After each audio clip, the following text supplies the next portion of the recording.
Amém? Então, como nós vimos na reunião passada, a religião católica, ela já consegue afirmar que não há prova neotestamentária para que se venha dar o dízimo nos dias de hoje.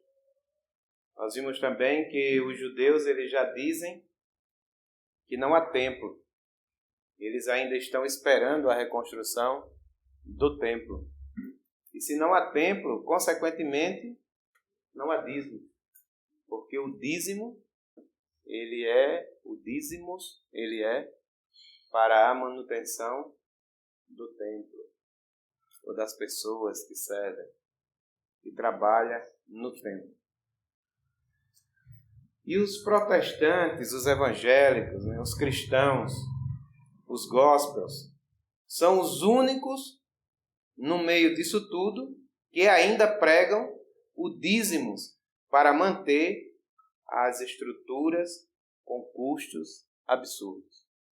Essa é a motivação que leva ainda os cristãos, os evangélicos, os gospels, a ainda insistir em pregar o dízimo para manter as altas estruturas, com custos altíssimos, com custos absurdos.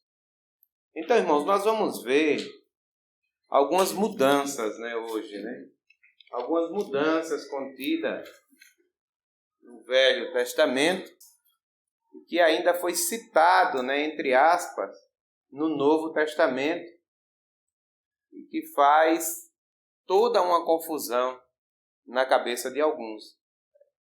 Porque, como a Kézia citou no início, nós hoje temos a luz, a clareza de que o Velho Testamento encerra na cruz. Quando Cristo, ele brada, o está consumado, o tetelestai, ali forma-se um divisor de água, e um divisor de data, um divisor da história da humanidade, antes de Cristo, e depois de Cristo. Ou seja, ali põe-se um fim no Velho Testamento e passa a iniciar o Novo Testamento, quando o véu do templo é rasgado.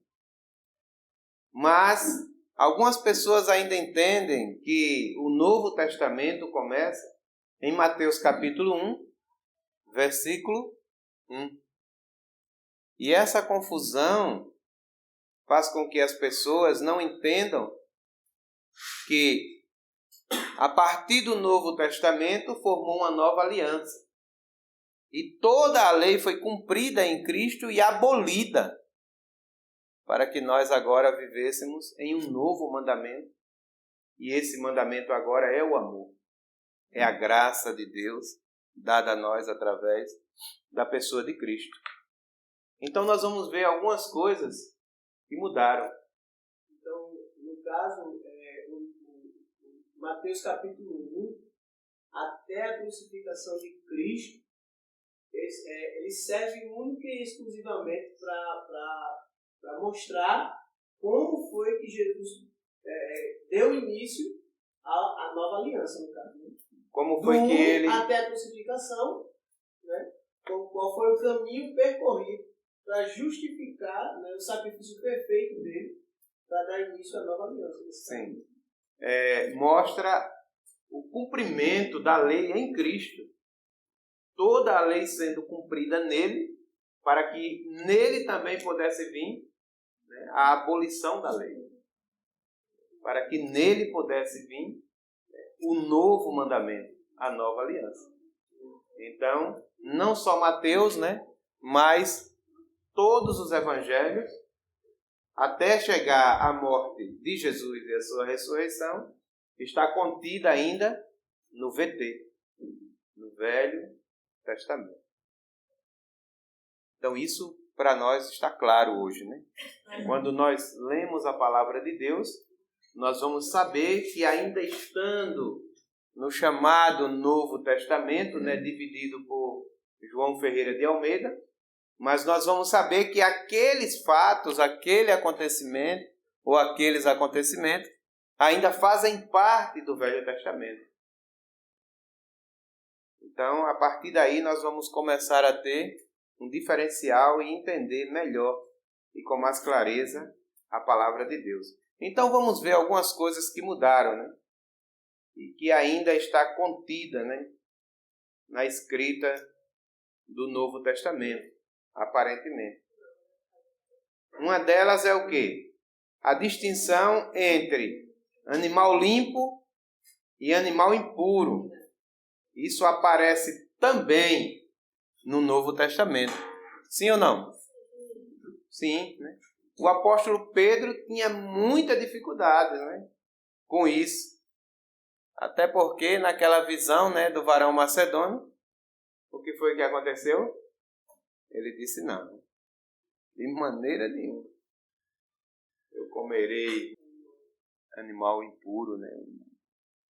Então a gente vê que está contido na escrita do Novo Testamento, mas ainda é Velho Testamento. Ainda é a velha aliança. Está claro? Mesmo estando escrito ainda ali, né? Nos evangelhos, mas ainda é o período da velha aliança, né? Então, nós vemos que o apóstolo Pedro, né, ele teve muitas dificuldades com isso. Mas esse problema foi resolvido, pelo menos com relação aos gentios. Se os irmãos quiserem ver profundamente sobre isso, aí vocês leem Atos 10, Atos 11 e Atos 15. Está detalhadamente, né, escrito ali a solução desse problema sendo resolvido, né? Esse problema que Pedro tinha com relação às coisas da lei ainda, né? Então isso é uma das coisas que faz parte da velha aliança, mas que está escrito no Novo Testamento e as pessoas causam uma confusão, sem saber dividir o que se deve praticar da lei e o que não deve praticar da lei. Então, quando você lê no Novo Testamento um Pedro, né, tendo ainda dificuldade em cumprir aquilo que já era para estar sendo praticado como algo referente à nova aliança, aí você fica confuso. E agora? Se Pedro não quis fazer isso e eu? Só que Pedro ali, ele ainda estava vivendo a velha aliança, né? Outra coisa que também está escrito, que está escrito no Novo Testamento, mas faz parte do Velho Testamento, é a circuncisão. A circuncisão também está no Novo Testamento e está ligado à pessoa mais importante, Jesus, o homem, Deus, que foi circuncidado. Então, ele mesmo foi circuncidado e ele mesmo abriu para nós a condição de vivermos longe, fora, distante, totalmente fora da circuncisão. Então, se Cristo veio para nos libertar da circuncisão, por que ele foi circuncidado? Porque quando Jesus foi circuncidado ao 8º dia, ele ainda estava vivendo o período da velha aliança. Então ele tinha que cumprir a lei. Senão, não seria realidade o que ele iria propor para nós após o Tetelestai, né? Vamos ler aí Lucas 2, do 21 ao 24. Completando-se os 8 dias para o ritual da circuncisão do menino, foi-lhe dado o nome de Jesus, o qual já havia sido otorgado pelo anjo antes dele nascer. De igual modo, ao completar-se o tempo da purificação dele, de acordo com a lei de Moisés, José e Maria levaram o bebê Jesus até Jerusalém para apresentá-lo a Deus no templo. Assim como está escrito na lei do Senhor, todo primogênito nascido do sexo masculino deverá ser dedicado ao Senhor. Também o sacrifício deveria ser oferecido como proclama a lei do Senhor: 2 rolinhas ou 2 pombinhos. Então nós vemos que Jesus, ele cumpriu tudo aquilo que a lei determinava, né? No 8º dia ele foi circuncidado, foi levado, né, posteriormente, né, para o templo para ser apresentado. É outra prática que a religião ela não conseguiu absorver com a nova aliança. Ela não batiza o bebê, mas ela apresenta o bebê. E uma das bases de se apresentar a criança é essa que Jesus foi apresentado. E depois nós vemos aí um sacrifício de animal para a consagração do primogênito. E esse sacrifício envolveu 2 rolinhas e uns pombinhos lá, né? Mas tudo isso, né, a palavra deixou bem claro aí, que era para cumprir os preceitos da lei. Então Jesus ele veio com esse objetivo, de cumprir a lei. Só que depois que ele bradou na cruz e ele ressuscitou e rasgou o véu, essa lei ficou para trás. Todos aqueles que praticarem isso aqui, mesmo sendo o que Jesus praticou, ele está costurando o véu e voltando de novo para a lei, a velha aliança. Nós estamos mostrando isso porque, juntamente com isso, a reboque vem a questão do dízimo. Só que rejeitar isso aqui é fácil, mas rejeitar o dízimo não é tão fácil, porque isso aqui não traz retorno financeiro. Mas quanto ao dízimo, traz muito retorno financeiro para manter as grandes estruturas. Então, por que, irmãos, nós estamos falando dessas coisas? Porque tudo isso faz parte do pacote da lei. Então, quando nós formos ensinar, praticar, viver acerca do dízimo, também vão querer nos questionar acerca dessas coisas. Então, alguém vai apontar Jesus como sendo aquele que foi circuncidado, como sendo aquele que foi apresentado e como foi aquele deu oferta, que deu, né? E também como foi aquele, né, a quem foi feito o sacrifício de animais por ele. E nós temos que ter a base da palavra de Deus para entender o porquê que tudo isso aconteceu, senão vamos ficar de boca aberta e vamos ser engolidos pelo sistema religioso, né? E o Senhor está querendo, eclésia, né, nos chamar para fora dessa realidade. Mas existe ainda algo muito mais forte do que esse argumento de Jesus, que é Paulo. Paulo ele já viveu no Novo Testamento, literalmente. Paulo já foi da graça, Paulo já foi depois que Jesus morreu, depois que Jesus foi ressuscitado, passaram-se algum tempo e daí então surgiu Paulo, né? Paulo ainda, né, muito lá na frente, o que foi que ele fez? Ele circuncidou Timóteo. E aí? Ele circuncidou Timóteo, né? Filho de uma judia e que tinha um pai grego, né? Vamos ver isso, Atos 16, de 1 ao 3. Paulo chegou também a Derbe e Listra, e vivia ali um discípulo chamado Timóteo, filho de uma judia cristã, sendo seu pai grego. Os irmãos de Listra e Icônio davam bom testemunho dele. Então, Paulo se interessou em que ele o acompanhasse em sua missão. Para tanto, o circuncidou por causa dos judeus que viviam naquela região, pois era do conhecimento de todos que seu pai era grego. Então, Paulo circuncidou por quê? Por causa dos judeus que viviam naquela região. Foi dentro dessas e outras práticas que nós vamos ver na vida de Paulo que ele falou aquela frase, né? Eu fiz de tudo, né, para ganhar a todos. Então, dentro dessa visão, dessa ótica, dessa revelação que Paulo teve, ele se sentiu na necessidade de circuncidar Timóteo, mesmo sabendo que aquilo não tinha efeito algum, para não escandalizar aqueles judeus que viviam ali e, posteriormente, ele ganhá-los para Cristo, para a vida. Então, se alguém quiser apontar Paulo, né, como sendo aquele que já estava dentro do Novo Testamento e ainda praticava a lei, nós podemos entender que Paulo fez isso para que pudesse ganhar a todos. Fiz de tudo para ganhar a todos. Muito embora esse tudo que Paulo fez causou um dano enorme na vida dele. Entre esse dano, pôs um fim na sua carreira missionária em uma das suas atitudes que nós vamos ver lá na frente. Então, irmão, se você quer ver isso com mais profundidade, né, é só você ler, né, Hebreus e toda a carta aos Gálatas. Você vai ter uma noção de que Paulo, ele não fez isso nem por desobediência e nem por falta de clareza, mas foi algo que foi revelado no seu coração para que ele pudesse ganhar aqueles judeus que conviviam ali juntamente com Timóteo. Mas vamos ver entre eles aí um versículo que está em Gálatas, capítulo 6, versículo 15.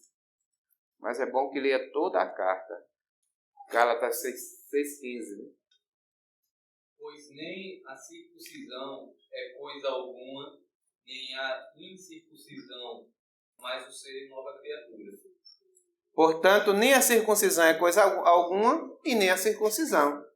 Mas o que vale mesmo é ser uma nova criatura. E o que é nova criatura?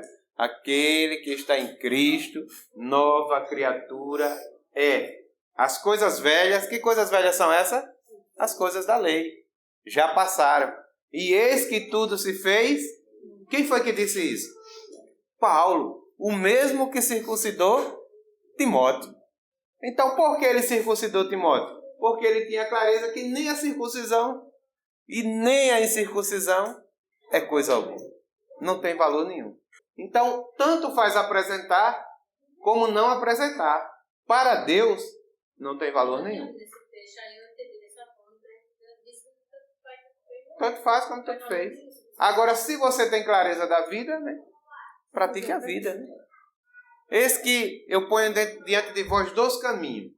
Um que conduz à vida e outro à morte. Mas eu vos aconselho. Escolhe, pois, a vida.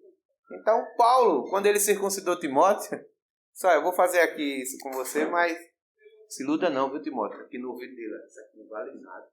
É só por causa desses judeus aí para eles não se escandalizarem. E a gente sair daqui em paz e depois voltar e trazer ele para ganhar eles para Cristo. Então, esse mesmo Paulo foi o mesmo que se encontra falando para os Gálatas acerca da circuncisão. Então, para esses judeus que se escandalizavam, que ainda era tão ferrenho quanto a lei, que ainda não aceitou Jesus como sendo o Messias, e até hoje eles ainda esperam o Messias, Paulo não quis escandalizar. Aí praticou essa circuncisão. E ele sabia que não valia mais de nada e fez com que Timóteo viesse com ele para viver, né, e cooperar com ele e depois voltar e ganhar esses judeus para o Senhor, para Cristo. Né? De igual modo foi aquela questão lá de Jesus. Né? Então a questão das rolinhas, das pombas, do sacrifício, né, dos 2 pombinhos, aquilo ali ainda era Velho Testamento. Então, irmãos, nós não podemos ler a Bíblia, né, fora dessa ótica mais. Tudo que tiver escrito no Novo Testamento, nós precisamos ver se Jesus já tinha morrido e ressuscitado, ou se Jesus ainda não tinha morrido e ressuscitado. Se ele já tinha morrido e ressuscitado, é Novo Testamento. Se ele não tinha morrido e ressuscitado, é Velho Testamento. Amém?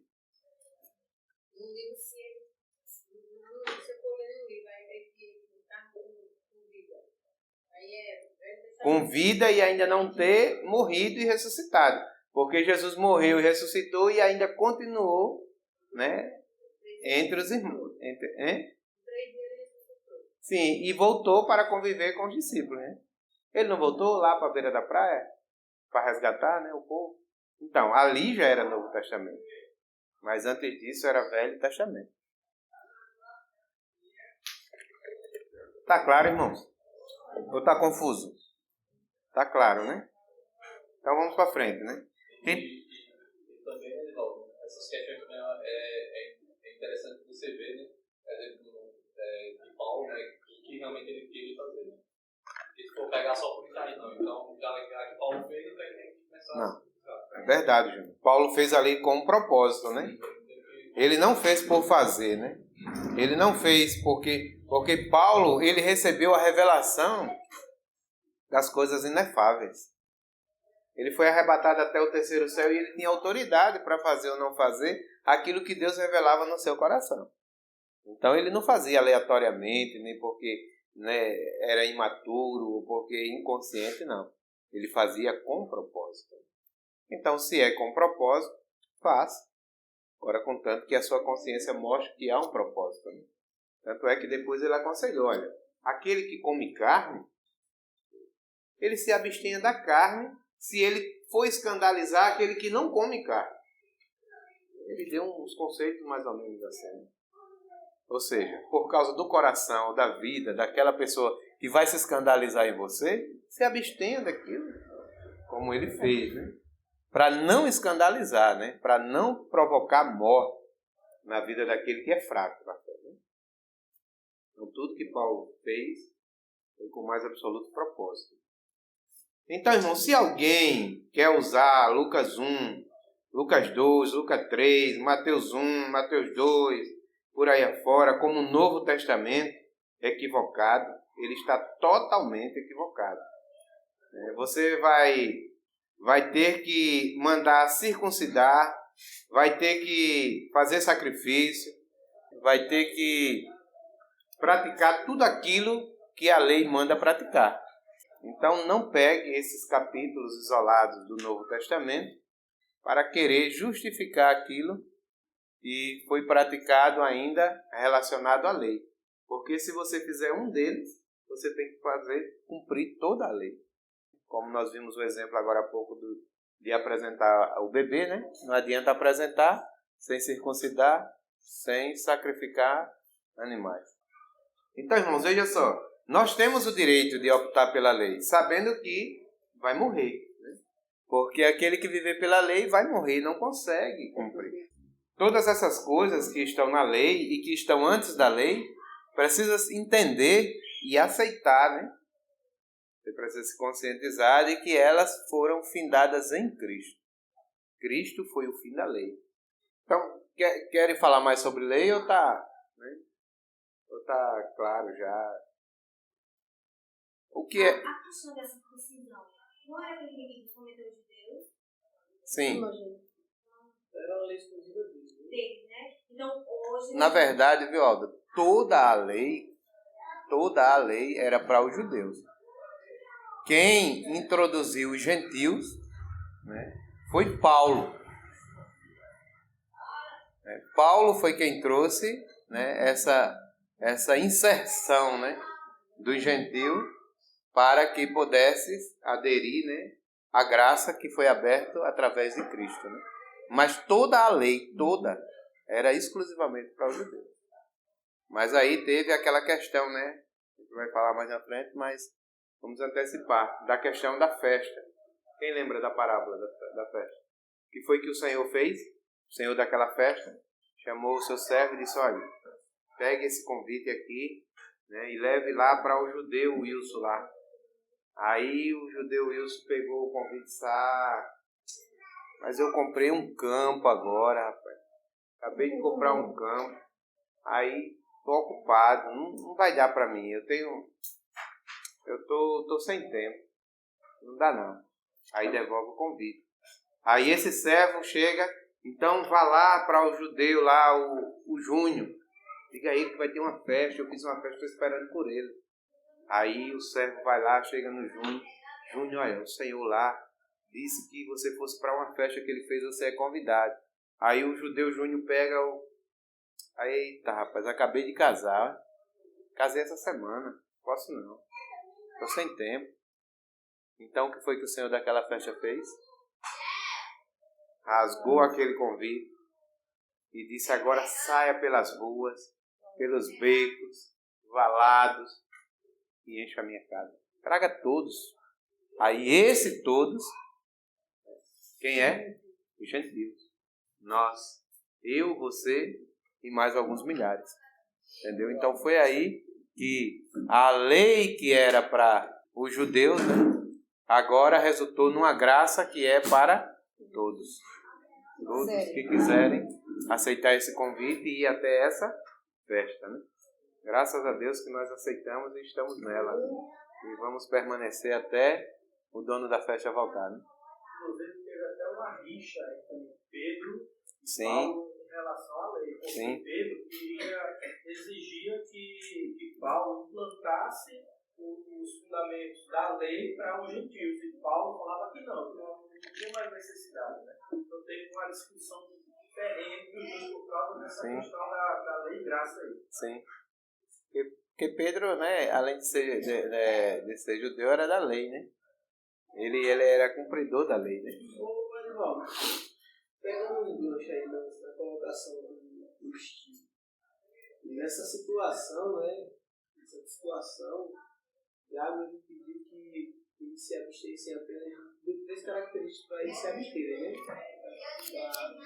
Da carne sufocada, do sangue e da prostituição. Essas 3 características estão enquadradas dentro da lei ou são princípios necessários para o cristianismo, para viver a nova aliança? A nova aliança é graça. Nada que pertence à lei hoje é regra para a nova aliança. Tetelestai põe um ponto final na lei. Tem mais lei. Não, assim, essas 3 características foram aceitas pelos gentios. A palavra diz que Paulo aceitou isso, né? Sim. Mas assim, o que eu quero saber é se Isso elas aí era fazem um parte- costume cultural, né? Sim. É diferente de lei. Quando o Tiago falou ali, ele estava falando para uma cultura, para um costume cultural. Diferente de lei. A lei não existia mais. Entendeu? Ali era um costume, né? Por exemplo, vamos dizer, deixa eu pegar um exemplo, né? Os japoneses, né? Eles todos são tudo olhinho puxado, cabelinho preto, né? Aí alguém vai chegar lá e vai dizer, olha, a moda agora é todo mundo andar com cabelo vermelho, azul, amarelo. Mas a cultura dos japoneses não é essa. Então permaneça com seus cabelinhos tudo pretinho, seus olhinhos puxados, para não mexer naquilo que já está sedimentado como uma vida cultural, diferentemente da lei. Ali não tem nada a ver com lei. Mas nós vamos falar sobre Tiago, né? O livro de Tiago vai estar dentro dessa palavra mais na frente. Como estava escrito na lei, né? Jesus foi consagrado ao término da sua purificação, né? Na condição de primogênito, como nós vimos lá em Lucas, né? Mas tudo isso ainda foi para cumprimento da lei. Está claro ainda que ali era Velho Testamento. Jesus ainda não tinha morrido e ressuscitado. Então vamos ver, irmãos, outra coisa bastante complicada que está também escrito no Novo Testamento. Vamos ter paciência, né? Porque é muita coisa. O levirato. Alguém sabe o que é o levirato?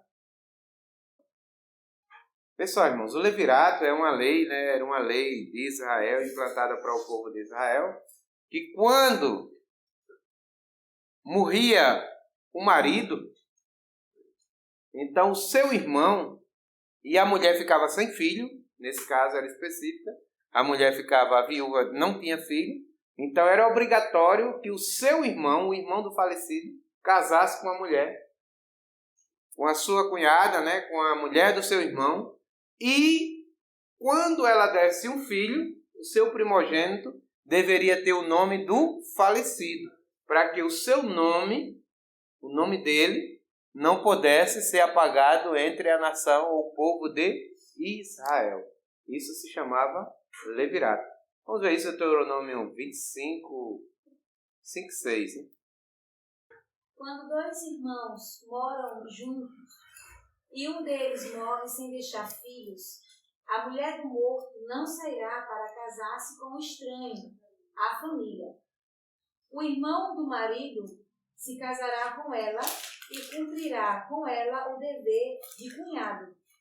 O primeiro filho que ela der à luz tomará o nome do irmão falecido, para que o nome deste não se apague em Israel.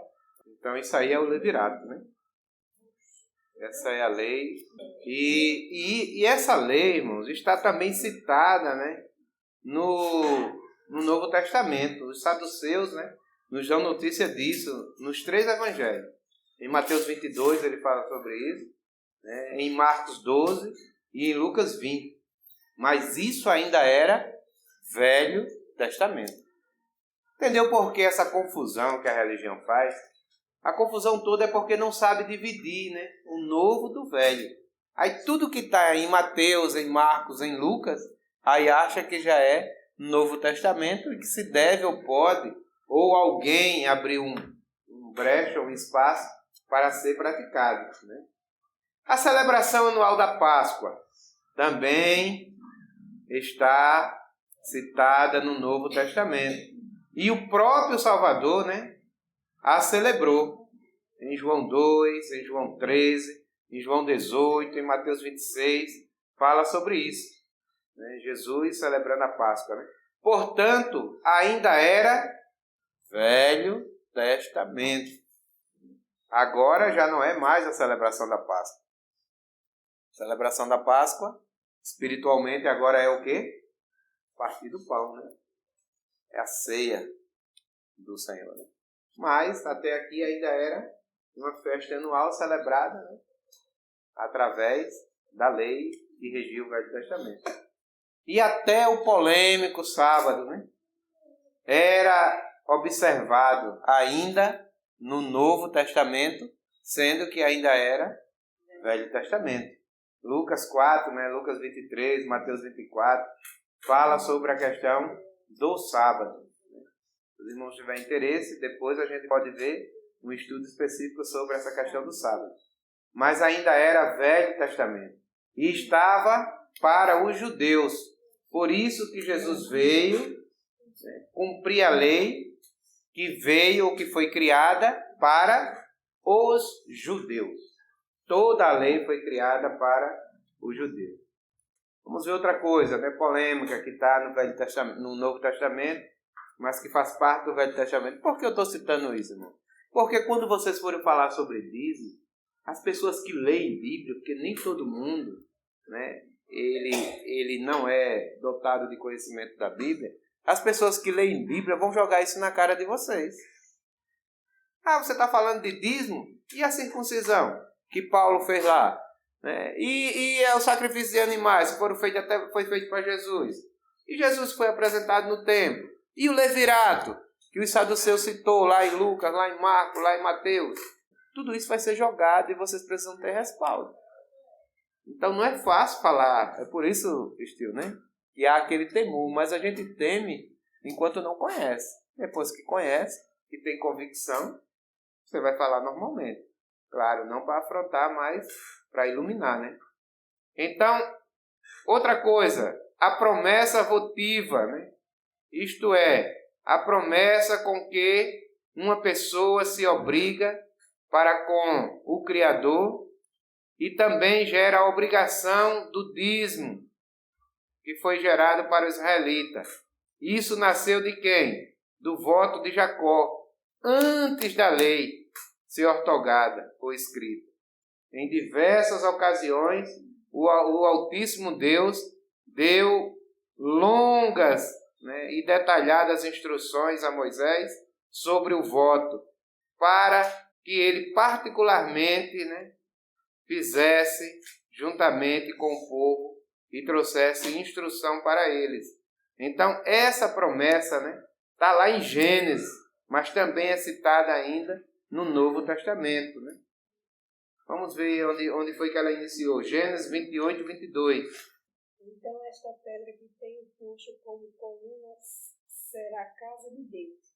E de tudo quanto me deres, certamente te darei o dízimo. Então quem foi que fez essa promessa? Quem fez? Jacó. Então essa citação de Jacó é também falada no Novo Testamento, né? Vamos ver outra coisa que também trouxe uma mistura e tem até irmãos aqui entre nós que participou disso aqui com muita alegria. Os nazireus. Está lá em Levítico 27, número 6, números 30, Deuteronômio 23. Os nazireus mais conhecidos na Bíblia são Sansão, que está lá em Juízes 13, né? Samuel, que está lá em 1 Samuel 1. João Batista, que está João Batista, né? Que está em Lucas, capítulo 1, versículo 7, né? No Novo Testamento. Temos notícias no Novo Testamento, né? Já no Novo Testamento, de novo, de que o apóstolo Paulo raspou a cabeça em Secreia por ocasião da sua segunda viagem missionária. Preste atenção nisso, irmão. Por ter feito o voto de Nazireu. Vamos ver aqui Atos 18, né? Mas Paulo, havendo permanecido ali ainda muitos dias, por fim, despedindo-se dos irmãos, navegou para a Síria, levando em sua companhia Priscila e Aquila. Áquila, né? Depois de ter raspado a cabeça. Isso. Em Secreia, porque tomara volta. Isso. Então Paulo raspou a cabeça, né, em Secreia por ocasião da sua segunda viagem missionária, por ter feito o voto. E foi exatamente pelo seu envolvimento no cumprimento de votos alheios, feito por 4 homens, quando seguia sugestões dos apóstolos, que acabou sendo preso e processado em Jerusalém, o que pôs fim à sua carreira missionária e resultou na sua ida a Roma para ser julgado perante o tribunal do imperador César. Atos, a partir do 21, já fala sobre isso, né? Eu só resumi esses dois para que os irmãos não leiam muito, mas os irmãos gostam de ler, é bom ler Atos, né? Paulo fez isso porque ele fazia de tudo para ganhar a todos. Então você vê que não é fácil praticar essa palavra. Tem gente que diz assim, né? Aí você vê, né? Voltando aqui à palavra, né, Wilson? Aquela questão de quando nós começamos a reunir, que você falava da questão dos votos, né? O lugar onde você frequentou, praticava muito isso. Era questão de ato profético, era voto, essas coisas. Hoje fica muito claro a questão, né, de que isso está contido no contexto da lei.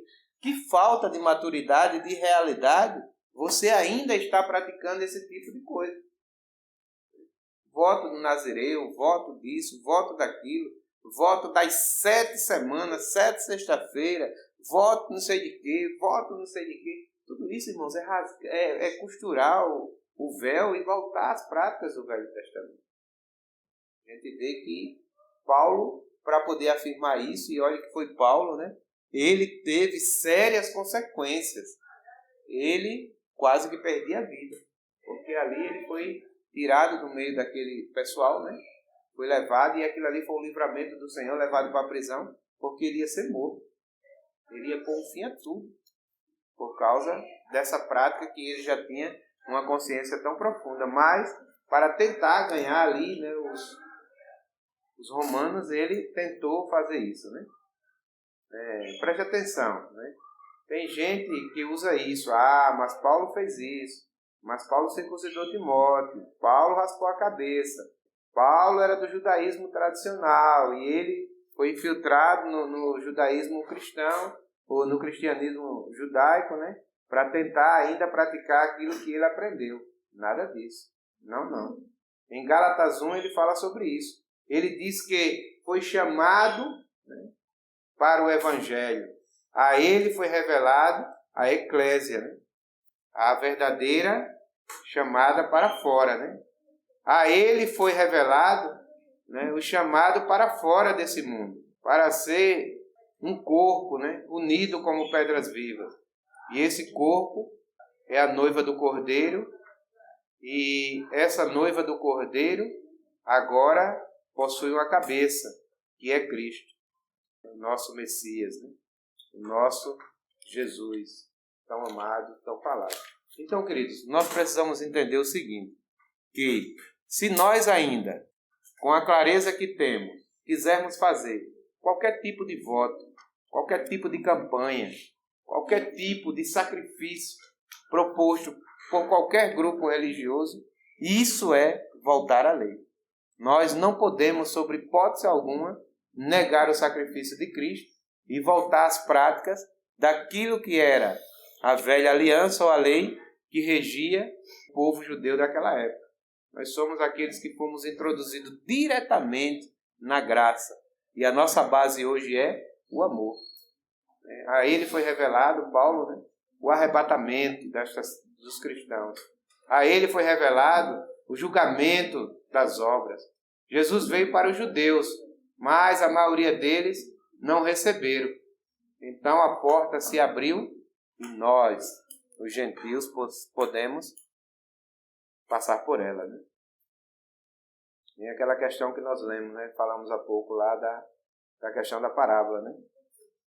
E os judeus rejeitou a Jesus. Né? Os convidados, né, também não foram dignos e acabou que não dando credibilidade ao chamado do Senhor. Então, irmãos, né, os convidados eles não deram credibilidade. Né? E agora recebemos, nós, os gentios, um Espírito que clama o quê? Abba, Pai. A palavra diz que é o Espírito da adoção, né? E nos leva a clamar, né? O nosso Espírito testifica com o seu Espírito que nós somos filhos de Deus. E agora, né, nós podemos clamar Abba, Pai. Quem sabe o que quer dizer Abba, Pai? Paizinho querido, papai. Então, irmãos, nós somos aqueles a quem fomos adotados, né? E integrados a esse corpo. Então, para esse homem chamado Paulo, foi revelado o Evangelho aos gentios. Então, Paulo deixa claro que ele fazia de tudo para ganhar a todos. Então, muitas vezes nós queremos pegar essa palavra, né, e dizer, não, eu estava ali naquela mesa de bar porque Jesus ele fez de tudo para ganhar a todos. Aí eu sentei lá para ganhar aquele povo daquele bar. Não, eu estava ali naquela festa porque Paulo disse que fez de tudo para ganhar a todos. Aí eu estava ali para ver se ganhava o povo daquela festa. Não, eu estava ali naquele campo, não, eu estava ali naquele lugar, não, eu estava ali nisso. Claro que você pode estar, irmão. Mas o propósito realmente foi esse? Quantos você conseguiu ganhar? Qual foi a sua influência naquele lugar? Porque Paulo teve uma influência tão forte que ele quase que foi morto. Então, Paulo, ele não disse isso de palavra. Paulo, ele fez isso de fato e de verdade. Então, para dizer essas palavras que Paulo disse, não é você estar sentado em qualquer ponta de esquina e dizendo que está fazendo de tudo para ganhar a todos. Você pode estar sendo influenciado e usando a palavra para justificar a sua fraqueza da prática de vida no Senhor. Né? Veja, ele se passava, né, de legalista, de obediente à lei, para ganhar os que estavam na lei. E se fazia de sem lei para ganhar os que viviam na anarquia, para ganhar os anarquistas. Né? A nossa lei agora é o amor. Romanos 13 e Romanos 8 fala sobre isso. A ninguém deveis coisa alguma a não ser o amor. Vamos ler Romanos 13, 8. A ninguém fiquei devendo coisa alguma, a não ser um amor fraternal, um fraterno, com que deveis amar, com que deveis vos amar uns aos outros, pois aquele que ama seu próximo tem que cumprir a lei. Então a nossa lei agora é o quê? Está claro? Irmãos, nós vamos começar falando na próxima reunião sobre a síndrome de Malaquias. Quem já ouviu falar dela? Já. Roubará o homem a Deus? Todavia vós me roubais nos dízimos e nas ofertas ao sábado. Quem já ouviu essa frase? Isso é a síndrome de Malaquias. Aí se você não fizer isso, o que é que faz? Entra aquela série de destruidorzinhos. Migrador, cortador, síndrome de Malaquias. Né? E isso é usado fortemente no sistema religioso para inculcar na cabeça dos irmãos, causar medo, pânico, né? E fazer com que eles jamais deixem de pegar os seus 10% do salário e colocar naquela sacolinha com uma músicazinha bem bonitinha para tornar aquilo tudo perfeito diante das pessoas. Então, nós vamos estar falando sobre a síndrome de Malaquias. Agora eu vou fazer a última pergunta para encerrar. Em poucas palavras, quais as consequências, né, imediatas se não se der o dízimo, conforme nos fala Malaquias? Quem não der o dízimo, o que é que... Está roubando a Deus. Isso. Está É assim que traindo maldição. É assim que você entende ou não? Conforme Malaquias. Não, depois desse ensino, não. Eu estou falando conforme Malaquias. Ah, sim. Vamos ler Malaquias 3? Roubará o homem a Deus? Todavia vós me roubais e dizeis: em que te roubamos? Nos dízimos e nas ofertas. Com maldição sois amaldiçoados, porque a mim me roubais, vós, a nação toda. Pronto, então agora eu vou voltar à pergunta, né? Em poucas palavras, quais as consequências imediatas se não se der o dízimo conforme nos fala Malaquias? Maldição. Com maldição sois amaldiçoados. Não é assim que as pessoas entendem? Na próxima reunião, nós vamos pegar o capítulo 3 de Malaquias e vamos ler ele versículo após versículo e vamos trazer a clareza, a luz, a revelação para desmistificar tudo isso que foi implantado na nossa cabeça acerca dessa palavra.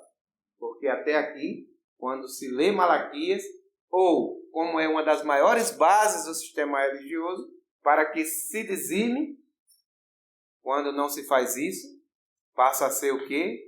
Amaldiçoado. E isso é uma realidade que está muito fora do contexto da nossa vida na graça de Cristo. Amém? Mas, se alguém pegar e ler Malaquias para você, vai deixar você totalmente convencido de que se você não pegar aqueles 10%, você vai ser amaldiçoado. E depois ele conta uma série de consequências que ainda vai ter após essa maldição. Só que isso aqui nada tem a ver com a igreja do Cordeiro. Amém?